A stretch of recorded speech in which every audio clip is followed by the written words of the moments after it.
So, today, ang aking departure.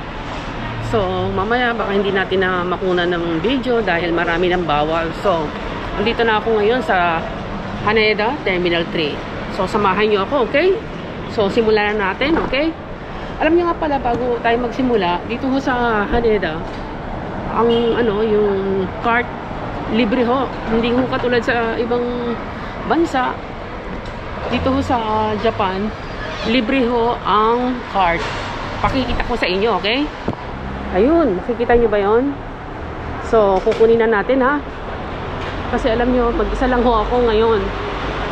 So, dapat lagi kang smart. Libre lang yan mga kabebe ko, okay? O, ganyan. Ang dami ako unang-una Kapal eh. Okay? Galing, no? Libre. So, simulan na natin mga kabebe ko. 3, 2, 1, start!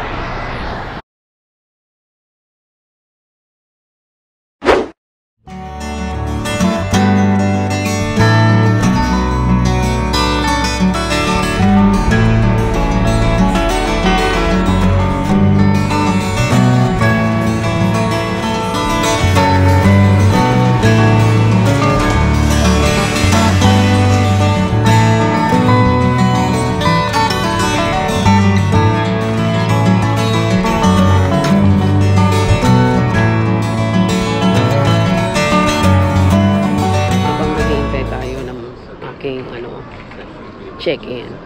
Alam niyo ba, meron akong tips sa inyo mga kabebe ko sa mga magta-travel. Dahil Friday today, nag-message sa akin yung aking sasakyan na plane na sabi agahan ko daw kasi Friday nga naman maraming mga passengers. So medyo maaga-aga tayong dumating dito. Kaya inaantok pa ako mga kabebe ko. So baka mamaya hindi natin masabi kasi itatago ko na yung aking camera kasi maraming bawal. At isa pa, habang natutulog ako kanina, nagising ako, in-announce kanina, kahit naman saan bansa, di ba? Kahit Japan pa yan, nandito ka sa airport, meron daw mga pickpockets. Ibig sabihin, mga drobo. Yung bang, alam mo, akala mo, nagpapanggap na traveler sila, pero hindi pala, outsiders pala, di ba? Bagay, may camera naman, pero syempre, mabuti na rin yung nag-iingat ka. Kaya, bigla kong naalala yung aking hand carry na bag andun pa naman yung passport ko, at saka yung mga personal things. Kaya ito, nasa tabi ko na siya kanina. Nilagay ko lang siya sa ibabaw ng aking mga luggage Pero naisip ko nga naman, syempre, airport to. Malay mo, mamaya pag nakatulog ka, pagkatapos pagising mo, wala na yung importante mo, di ba? Yung maleta, malaki yan. Hindi naman yan agad makukuha, pero hand carry.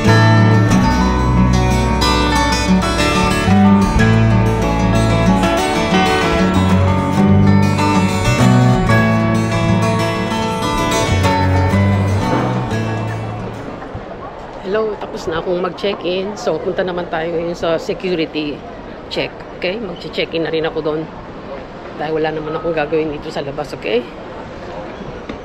Tip ko lang sa inyo mga kabebe ko, kung kayo magta-travel from Japan, meron na bagong rules na kalagay kanina. Nakasulat doon sa nag-check-in ako na 2025, pag ikaw nag-travel, bukod sa passport mo, dapat meron ka pang another ID. Like for example, yung driver's license, yung mga ganun ba? O kaya kung dito ka sa Japan, yung my number. So, yung mga nakaka-relate dun, alam nila yun, mga taga rito sa Japan. Yun, isa yun sa requirements sa 2025. For the meantime, syempre, ito muna. Okay? Pasok na tayo dun dahil gusto ko nang umupo, nakakapagod. So, wala akong excess baggage. Isa pa rin tip, kung kayo ay bago umalis, check nyo na yung mga gamit ninyo kung over kayo, hindi. Kasi 1 kilo lang ang over mo is magbabayad ka na ng $100. Sayang, di ba? So, yun lang. Let's go. At isa pa, another tip, yung aking GoPro, pwede ko siyang i-hand carry. Okay? Yun ang pinakamagandang balita. Okay? Pero yung battery ko, yung ginawa ko, nilagay ko sa aking luggage. Para just in case na bawal dito i-check-in, at least meron akong security pa na another battery. So, ang good news, pwede daw i-check-in ang aking camera. Okay?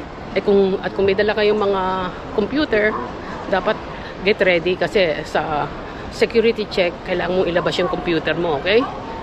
So, dito sa sa Haneda, pwede kang mag-film. Ewan natin doon sa US. Pero ginugel ko, pwede daw. Kaya lang, limited.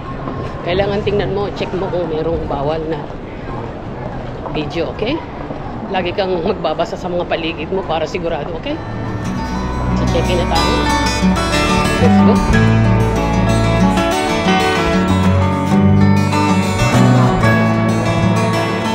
Tapos na ako sa security check. Ngayon naman, hinahanap ko yung gate number. Ang dami kasi nakasulat. Hindi masyadong makita kung nasan yung gate number ko. Pero nakita ko na. Okay. Ang galing dito talaga sa Japan. Ang bilis. Wala nang check-check na ibang check. Puro computer. Oh, ang galing ah. Ang laki ng pinagbago after COVID ah. Wala na yung masyadong contact na person to person. Wala nang ganun eh. Ewan natin pagdating sa US. Iba kasi naman dun, di ba? Ang galing ano.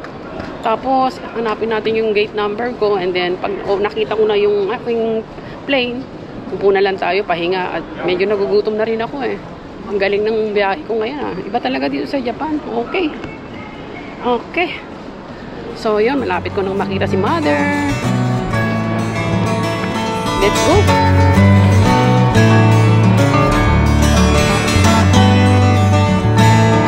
Sabi no, gadgets, computer, ilalabas mo ba? Pero ngayon, hindi na. Nakalagay na lang siya sa isang box. Kaya lang, meron na naman akong point sa inyo, mga kabebe ko. Pag naka-boots ka, tatanggalin mo yung sapatos mo. Pero pag naka-sneaker ka lang, rubber shoes, hindi mo natatanggalin. Naka-boots ako ngayon, kasi nga, malamig na, di ba? So, yun, nagtanggal ako tuloy ng sapatos. O, isang point din yun, ha? Travel tips yun, mga kabebe ko. Okay, alam nyo na. Ang daming tao, pero maaga akong dumating, kaya okay lang. Marami pang time. Dito lang ang maganda, hindi ka naghahabol. Sitting pretty ka na lang, di ba?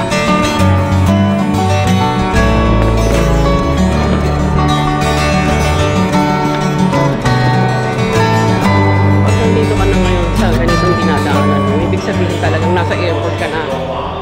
Okay? Pero dito sa Japan, meron din itong ganito kahit hindi airport. Kaya lang syempre, di ba, dito naman nagsimula sa airport yung ganito, yung flooring na ano, ganito. Sa totoo lang, nagugutom na ako. Pero alanganin naman, 2 hours na lang. Busog ka na, mamaya hindi ka na makakakain eh. Mahirap eh. Ang daming maganda rito. Kasi wala niya.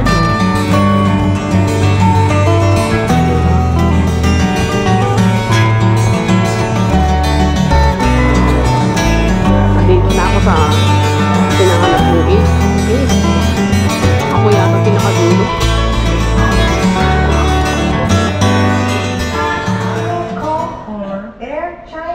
Flight 182 departing for Beijing capital.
Italy naman kung gano'n. Mas lalo pang maganda. Okay ba? Ang laki.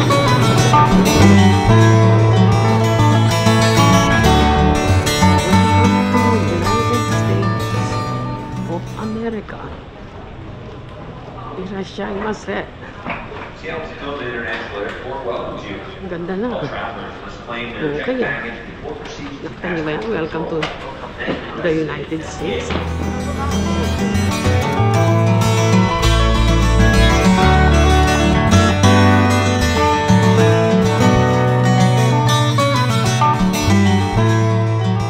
So, andito na tayo ngayon. Welcome to USA. Tanoshimi.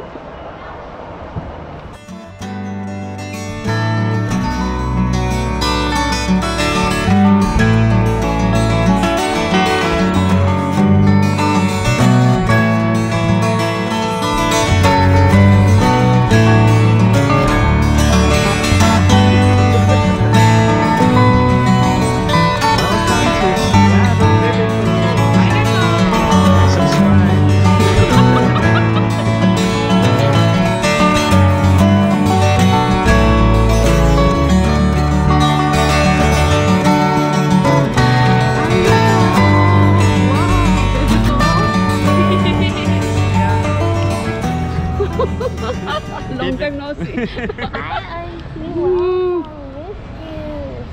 And of course, baby, wow!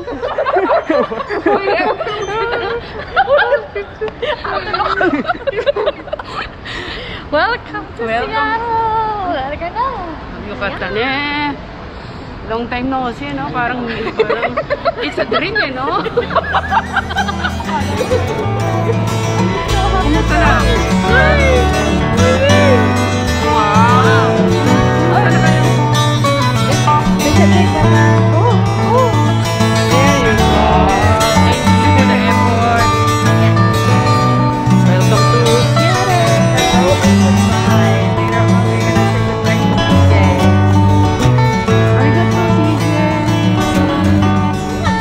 Arigato. Welcome. Nakita niyo ba yan? Talagang meron pang effort, ano? Welcome to bebe ko. To Seattle. Arigato. Let's go.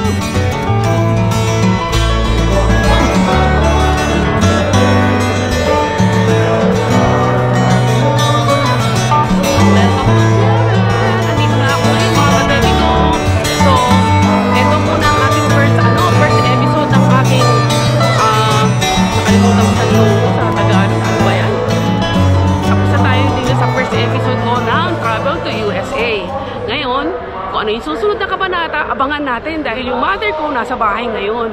Nagluluto daw siya ng pansit. So, mamaya, alamin natin kung ano ang ginagawa ni mother ko, ha? Okay? So, for the meantime, dito muna tayo, okay? Arigato gozaimasu. Mata yoroshiku onegaishimasu. Sayonara! Please subscribe! Bye! Subscribe!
Hey Babyco channel, thank you guys for watching. Please like, share, and subscribe. Peace out.